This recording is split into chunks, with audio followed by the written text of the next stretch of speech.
எல்லாருக்கும் வணக்கங்க. Welcome to digital Bharathi. So TNPSC group 4 exam நம்ம முடிச்சிருப்போம்.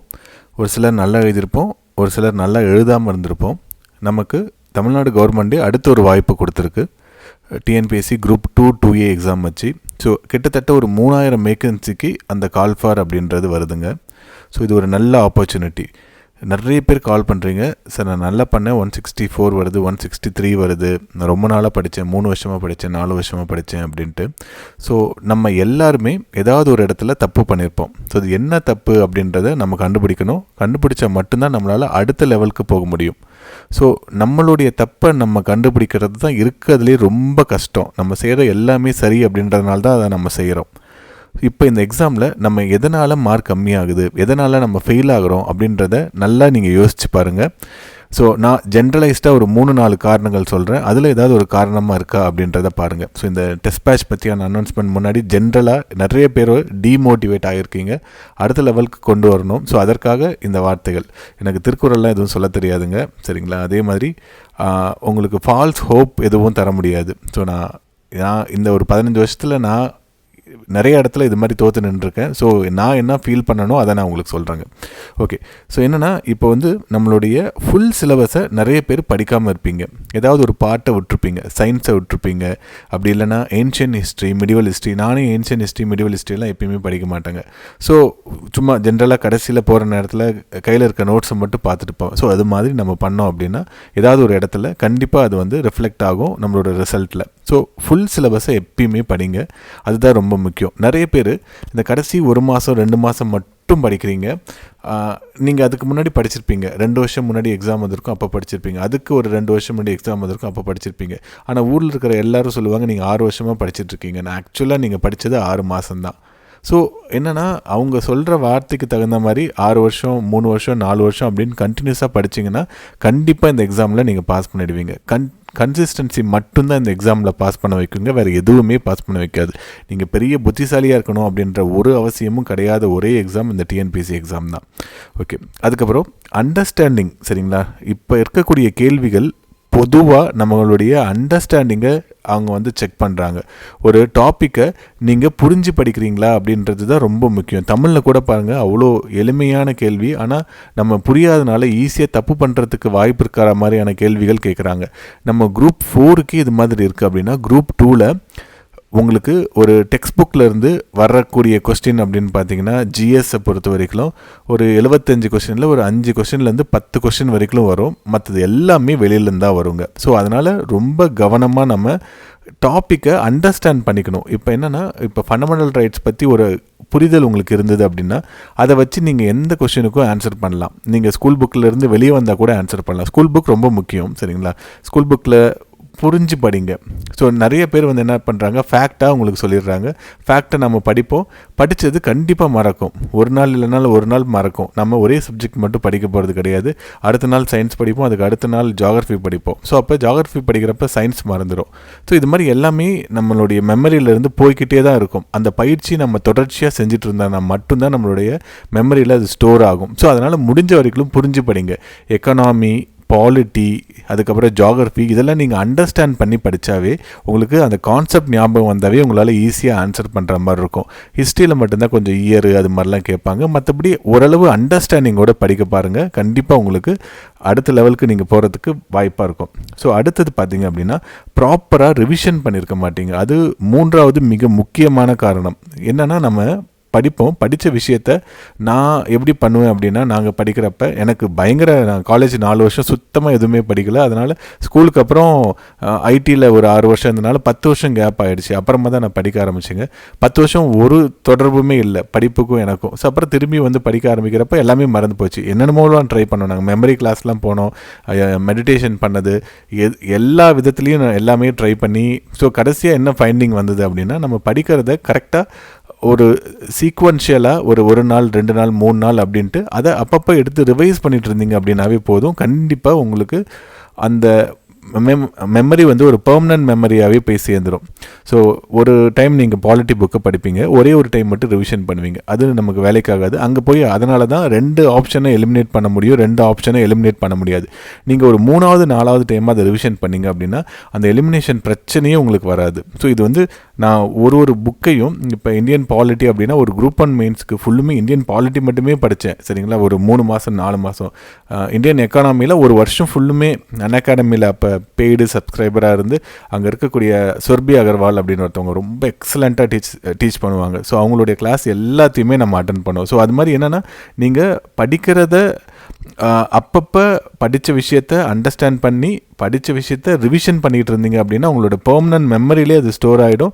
கண்டிப்பாக அது வந்து ஒரு பெரிய யூஸ்ஃபுல்லாக இருக்கும். ஸோ படித்த விஷயத்தை திருப்பி படிங்க. இன்றைக்கி படிக்கிறீங்க அப்படின்னா நாளைக்கு அதை திருப்பி ரிவிஷன் பண்ணுங்கள். அதுக்கப்புறம் ஒரு வாரம் கழித்து அதை ரிவிஷன் பண்ணுங்கள், ஒரு மாதம் கழித்து அதை ரிவிஷன் பண்ணுங்கள். ரிவிஷன்னா திருப்பி எடுத்து ஃபுல்லாக படிக்கணும் அப்படின்னு இல்லை, ஒரு கிளான்ஸ் ரீடிங் விட்டாவே நமக்கு போதும். கண்டிப்பாக அது உங்கள் மெமரியில் ஸ்டோர் ஆகிடும். உங்களுக்கு அந்த எக்ஸாம் ஃபியர் அப்படின்றது ஈஸியாக போயிடும். படித்த விஷயத்தை திருப்பி படிங்க. தமிழ்லாம் எனக்கு தெரிஞ்சு 50 தடவை படித்தவங்களாம் இருக்காங்க. 50 தடவை நான் திருப்பி படிச்சிட்டேன். இப்போ 97 மார்க் எடுத்திருக்காங்க, சரிங்களா. ஸோ அது மாதிரி நம்ம படித்ததை திரும்பி படிக்கணும். நமக்கு வந்து அதிகபட்சமான சிலபஸ் அப்படின்றலாம் இல்லை, சரிங்களா. நம்ம எடுத்து போட்டோம் அப்படின்னா ஜியாகிரஃபி அப்படின்னா ஓகே 10th புக் படித்தாவே போதும். ஆனால் படித்ததை திரும்பி படிக்கணும், அதுதான் ரொம்ப முக்கியங்க. ஸோ அடுத்து 4th வந்து கொஸ்டின் பேப்பர் வந்து சால்வ் பண்ணுறதில்ல. ஸோ நாங்கள் எங்கள் இன்ஸ்டியூட்டில் பண்ண தப்பு இது தான். நாங்கள் டெஸ்ட்டு நிறையா வச்சோம். ஸோ ஆரம்பத்தில் ஒரு 80 டெஸ்ட் எழுதின பேட்ச்லாம் இருக்குங்க. அப்புறம் 60 டெஸ்ட் எழுதின பேட்ச் இருக்குது, 40 டெஸ்ட்டு, அது மாதிரிலாம் நிறையா, குறைஞ்சது 40 டெஸ்ட் அப்படின்னு எழுதியிருந்தாங்க. அதில் 80 டெஸ்ட் எழுதினவங்க 173 174 அப்படின்னு எடுத்திருக்காங்க. அதுவே 45 டெஸ்ட் 42 டெஸ்ட் எழுதினவங்க 156 157 எழுதியிருக்காங்க. ஸோ நம்பர் ஆஃப் டெஸ்ட் நம்ம நிறைய எழுதணும். டைம்னால நம்ம எங்களால் வைக்க முடியல, கடைசியாக வந்து சேர்ந்தது, சரிங்களா. நிறைய டெஸ்ட் எழுதுனா நல்லா நமக்கு ஸ்கோர் வரும். டெஸ்ட் அப்படின்னா ஒரு இன்ஸ்டியூட்டில் ஏதாவது ஒரு இன்ஸ்டியூட்டில் ஆன்லைன்லேயோ ஆஃப்லைன்லேயோ நீங்கள் சேர்ந்து எழுதுறது. அடுத்து அதுக்கு முன்னாடி இந்த ப்ரீவியஸ் இயர் கொஸ்டின் பேப்பரை நீங்கள் சக்தி ஷுரா புக்லாம் வாங்கி அதில் இருக்கக்கூடிய டாபிக் வைஸ் கொஸ்டினை நீங்கள் திரும்ப சால்வ் பண்ணி பாருங்கள். அது உங்களுக்கு நீங்களே வைக்கக்கூடிய டெஸ்ட்டு. அது மாதிரி ஒரு 1000 கொஸ்டின் நீங்கள் இந்தியன் பாலிட்டியில் பார்த்துட்டிங்க அப்படின்னா அதே மாதிரியான கொஸ்டின் தான் ரெப்ளிகேட் பண்ண போகிறாங்க. ஸோ கொஸ்டின் பேங்க் வாங்கி நீங்கள் சால்வ் பண்ணுங்கள். அது வந்து ரொம்ப ரொம்ப ரொம்ப ரொம்ப யூஸ்ஃபுல்லாக இருக்கும். இந்த எல்லா விஷயத்தையும் நீங்கள் பண்ணிங்க அப்படின்னா இந்த கேர்லெஸ் மிஸ்டேக் அப்படின்னு நம்ம சொல்லுவோம். எக்ஸாம் ஹால் விட்டு வெளியே வரப்போ சில்லி மிஸ்டேக் ரொம்ப தெரியும் எனக்கு, நேருக்கு பதிலாக அண்ணான்னு போட்டேன் அப்படின்னு நம்ம சொல்லுவோம் இல்லைங்களா. ஸோ அது மாதிரி ரொம்ப சாதாரண விஷயங்கள் எல்லாத்தையுமே நீங்கள் தவிர்க்கலாம். மேலே சொன்னது எல்லாத்தையும் நீங்கள் ஃபாலோ பண்ணிங்கன்னா. ஸோ என்னென்னா இந்த எக்ஸாம் வந்து உங்களுக்கு ஒரு நம்பிக்கையும் கொடுக்கும். 170 கட் ஆஃபாக எனக்கு 165 வரைக்கும் வந்திருக்கு, அடுத்த டைம் நான் ட்ரை பண்ணுறேன் அப்படின்ட்டு. ஸோ அந்த நம்பிக்கையை என்ன பண்ணுவோம் அப்படின்னா நம்ம மனசில் மட்டும் வச்சுட்டு படிக்காமவே இருப்போம். ஓகே நம்மளால தான் முடியுமே, இன்னொரு 5 மார்க் தானே, கடைசி ஒரு மாதம் நல்லா எஃபோர்ட் போட்டோம் அப்படின்னா கண்டிப்பாக வந்துடும், அடுத்த டைம் 164 தான் வரும். ஏன்னா நம்ம வந்து நம்மளே நம்ப வச்சுருவோம் நம்ம வந்து இந்த எக்ஸாமுக்கு பக்கத்தில் தான் இருக்கோம் அப்படின்ட்டு.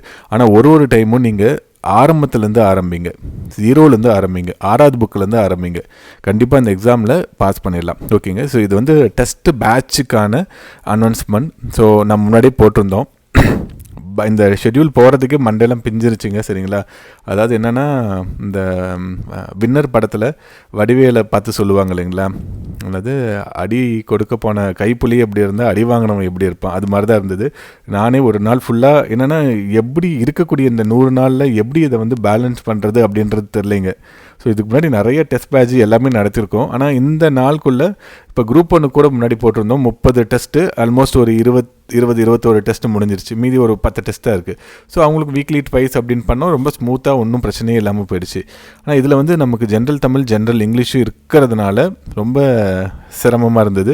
ஸோ இருந்தாலும் இருக்கிறதுல பெஸ்ட்டு நம்ம என்னென்னா உங்களுக்கு வந்து 2 நாளைக்கு ஒரு டெஸ்ட்டு, ஒரு நாளைக்கு ஒரு டெஸ்ட்டு அப்படின்ட்டு போடலாம். என்ன பண்ணுவீங்க, ஃபஸ்ட்டு ஒரு 3 வாரம் 2 வாரம் அப்படின்னு ஃபாலோ பண்ணுவீங்க. அதுக்கப்புறம் என்ன ஆகிடும், நீங்கள் உங்களுடைய ஓட்டம் வந்து 100% சிலபஸ் இருக்குது அப்படின்னா 20% தான் படிச்சிருப்பீங்க.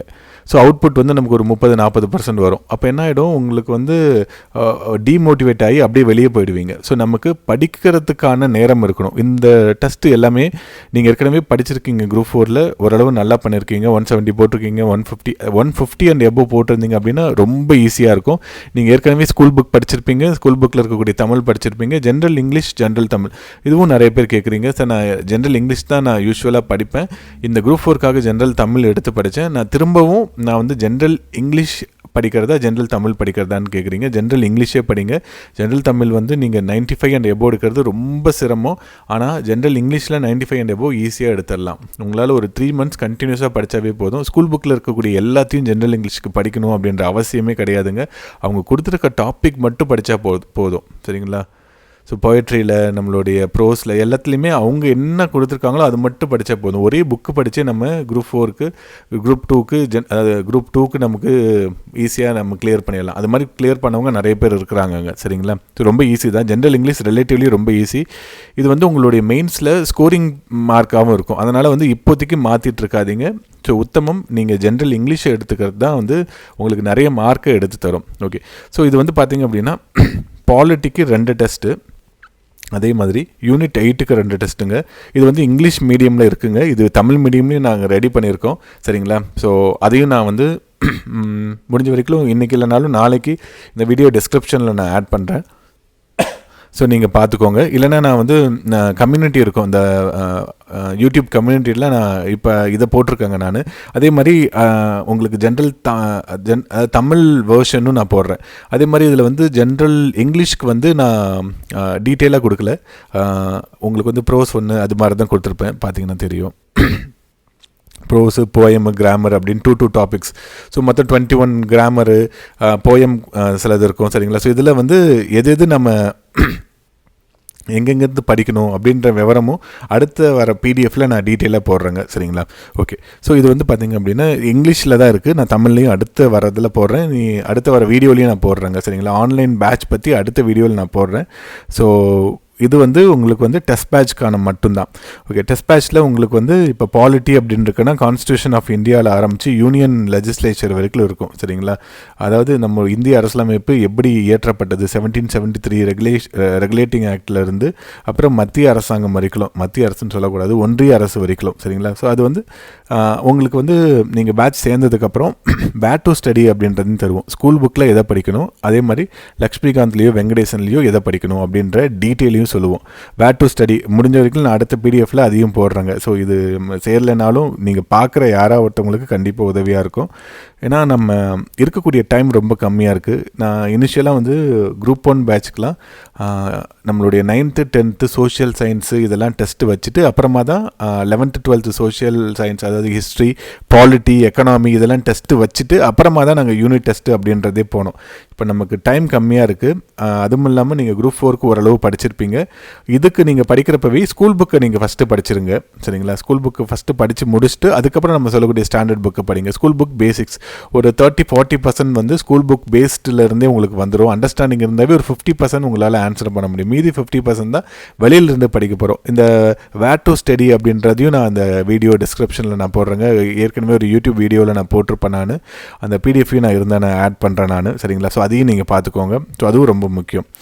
ஓகே, ஸோ யூனிட் 8க்கும் இதே மாதிரி எல்லாத்தையும் 2 டாப்பிக்காக பிரிச்சிருக்கு. கொஸ்டின் வந்து ரொம்ப ஸ்டாண்டர்டாக இருக்கும். ஸோ நீங்கள் இப்போ எல்லா மோஸ்ட் ஆஃப் த இன்ஸ்டியூட் வந்து என்ன பண்ணுவாங்க, குரூப் 4க்கு என்ன கேட்டிருந்தாங்களோ அதே குரூப் 2 அப்படின்னு எடுத்து போடுவாங்க. அப்படிலாம் இல்லாமல் ஓரளவு நல்ல ஸ்டாண்டர்டாகவே இருக்கும். என்னென்னா அந்த டாபிக் வந்து ஒரு டாப்பிக்கில் இருக்கக்கூடிய முக்கியமான பாயிண்ட்ஸ் எல்லாத்தையுமே எடுத்து போட்டு பண்ணுவோம். உங்களுக்கு வந்து இதை படிச்சிங்க அப்படின்னா அந்த டாப்பிக்கை ரிவிஷன் பண்ணுற மாதிரி இருக்கணும். அதுதான் ரொம்ப முக்கியம். டெஸ்ட் பேட்ச் அப்படின்றது ஏதாவது மோனோசென்ட்ரிக்காக ஒரே இடத்துலேருந்து மட்டும் கொஸ்டின் கேட்பாங்க. ஸோ இப்போ வந்து பார்த்திங்க அப்படின்னா கான்ஸ்டியூஷன் ஆஃப் இந்தியாவிலேருந்து யூனியன் லெஜிஸ்லேச்சர் வரைக்கும் இருக்குது. இதில் வந்து ஃபண்டமெண்டல் ரைட்ஸ்லேருந்தே உங்களால் 150 கேள்வி எடுக்க முடியும். நான் என்ன பண்ணுவாங்க, அதுலேருந்தே நிறைய கேள்வி எடுத்துருவாங்க. இன்ஃபேக்ட் அது முக்கியம் தான். அதுலேருந்து ஒரு 60 கேள்வி இருக்கும். சரிங்களா? ஃபண்டமெண்டல் டியூட்டிஸ்லேருந்து ஒரு 5-6 கேள்வி இருக்கும். டைரக்டிவ் பிரின்சிபல் ஆஃப் ஸ்டேட் பாலிசிலேருந்து ஒரு 25 கொஸ்டின் இருக்கும். இது மாதிரி என்னென்னா இந்த ஒரு மொத்தமாக டிபிஎஸ்பியில் இருக்கக்கூடிய எல்லாத்தையுமே ஒரு கேள்வியாக எடுத்திருப்போம். ஸோ அந்த கேள்வியை நீங்கள் சால்வ் பண்ணுறப்பவே இது இந்த ஆர்டிக்கல் 39A வந்து வருது, 39D வந்து என்ன வருது, ஸோ அப்புறம் 41 வந்து என்ன வருது, 42 வந்து என்ன வருது, அது எப்படி இம்ப்ளிமெண்ட் பண்ணியிருக்காங்க, அது மாதிரியான எல்லா விஷயங்களும் உங்களுக்கு தெரிய வரும். சரிங்களா? ஸோ அந்த ஃபுல் சப்ஜெக்டை ரிவிஷன் நீங்கள் படித்து முடிச்சுட்டு ரிவிஷன் பண்ணுற மாதிரி தான் டெஸ்ட் எல்லாத்தையுமே நம்ம அட்டன் பண்ணுறோம். ஸோ அதுதான் இதில் ரொம்ப முக்கியம். இப்போ என்னென்னா ஒரு நாளைக்கு ஒரு வாரத்துக்கு ஒரு டெஸ்ட்டு அப்படின்ட்டு ஃபஸ்ட்டு வாரம் மட்டும் 16ஆம் தேதி பாலிட்டி இது தாங்க. நீங்கள் நோட் பண்ணிக்கோங்க.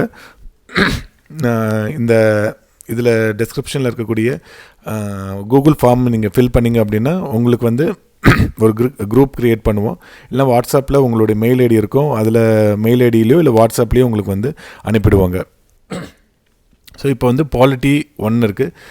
2 and 3 பார்த்திங்க அப்படின்னா என்னென்னா இதில் வந்து ஒரே நாளில் 2 டெஸ்ட்டா அப்படின்னு கேட்போம். 5 நாள் 6 நாள் நம்ம ஒழுங்காக உட்காந்து படித்தோம் அப்படின்னா காலையில் ஒரு டெஸ்ட்டு, மதியானம் ஒரு டெஸ்ட்டு, 150 மார்க் 150 மார்க் தான் இருக்கும். 300 கொஸ்டின் அப்படின்றதா இருக்குங்க. ஸோ 200 கொஸ்டின் அப்படின்றது நம்ம ஃபுல்லாக பண்ணுவோம். ஸோ அதனால் என்ன ஆகிடும், காலையில் ஒரு செஷன், மதியானம் ஒரு செஷன் அப்படின்ட்டு நம்ம பண்ணோம் அப்படின்னா ரொம்ப எஃபெக்டிவாக இருக்கும். ஸோ அது மாதிரி நீங்கள் பாருங்கள். மோஸ்ட்லி வந்து இப்போ வந்து ஜிஎஸில் ஒரு சில பாட்டுக்கெலாம் எக்ஸ்ப்ளனேஷன் தேவைப்பட்டுச்சு அப்படின்னா நான் எக்ஸ்ப்ளனேஷன் வந்து உங்களுக்கு வந்து கூகுள் மீட்லேயோ இல்லை ஸ்கைப்லேயோ நம்ம வந்து அந்த செஷன் முடிஞ்சதுக்கப்புறம் டிஸ்கஷன் மாதிரி வச்சுக்கலாங்க. சரிங்களா? கொஷின்ஸ் வந்து என்னென்னா ஒரு சிலது வந்து உங்களுக்கு இப்போ நம்ம டிஎன்பிஎஸ்சி கொஷின்லேயே தேடி கண்டுபிடிக்க முடியாது. ஸோ அப்போ வந்து நமக்கு வந்து கொஞ்சம் சிரமங்கள் இருக்கும். ஸோ அது மாதிரி இருக்கிறதுலாம் நம்ம அது மாதிரி பண்ணிக்கலாம், நம்ம எஃபெக்டிவாக இருக்கும். ஸோ ஒரு நாளில் 2 டெஸ்ட்டு, சண்டே தான் நடக்குதுங்க. சண்டே காலையில் உங்களுக்கு வந்து ஜிஎஸ் டெஸ்ட் இருக்கும், மதியானம் வந்து உங்களுக்கு வந்து general Tamil or general English plus உங்களுக்கு வந்து மேக்ஸு, ரீசனிங்கு, அதுக்கப்புறம் வந்து கரண்ட் அஃபேர்ஸ். சரிங்களா? கரண்ட் அஃபேர்ஸ் பெருசாக எதுவும் கேட்க போகிறது கிடையாது இவனுங்க. எப்படி இருந்தாலும் 2009 10 தான் கேட்க போகிறாங்க.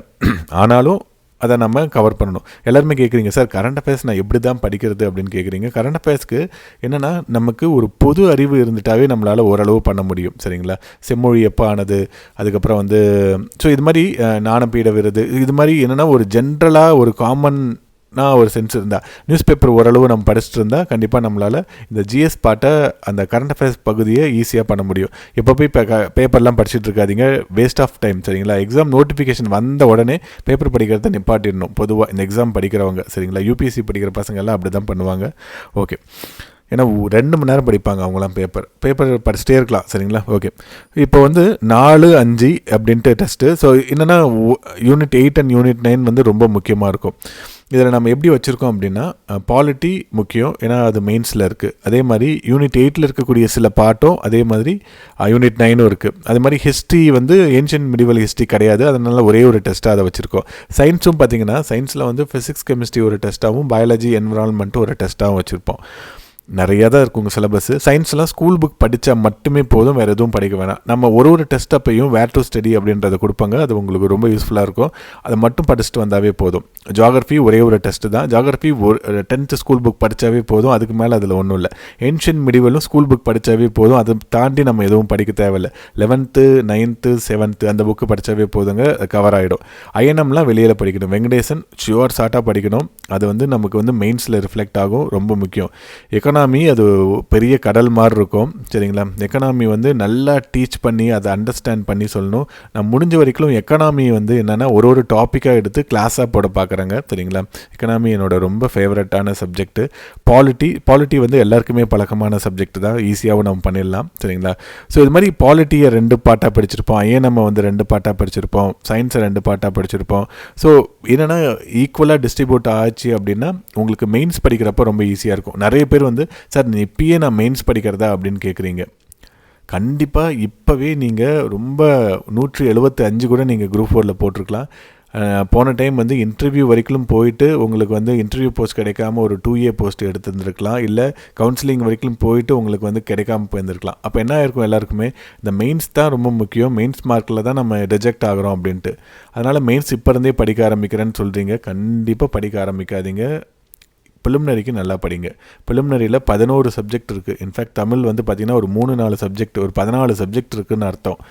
ஸோ அந்த அளவுக்கு நீங்கள் படிக்கிறதுக்கு உங்களுக்கு 100 நாள் தான் டைம் இருக்குது. இதே ஒரு 5 சப்ஜெக்ட் தான் உங்களுக்கு இருக்கும் மெயின்ஸில், அதுக்கு 7 மாதம் 8 மாதம் டைம் தருவான்.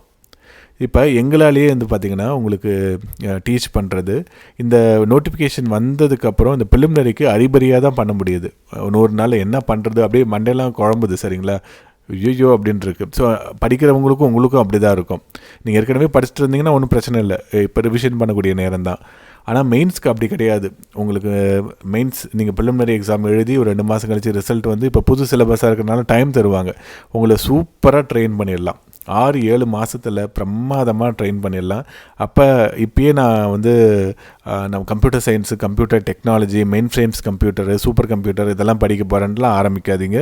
Total waste of time. ஏதாவது இன்ஸ்டியூட்டில் மெயின்ஸ் இப்பயே கிளாஸ் ஆரம்பிக்கிறாங்கன்னா அவங்களுடைய சுய லாபத்துக்காக மட்டும்தான் இருக்கும், உங்களுக்கு பேரிழப்பு வரும். சரிங்களா. வருஷங்கள் போச்சு அப்படின்னா நம்மளால் எதையுமே திரும்ப பெற முடியாது. வருஷங்கள் தான், அதான் நாட்கள் தான் ரொம்ப முக்கியம். பணம் கூட விரயமாகலாம்.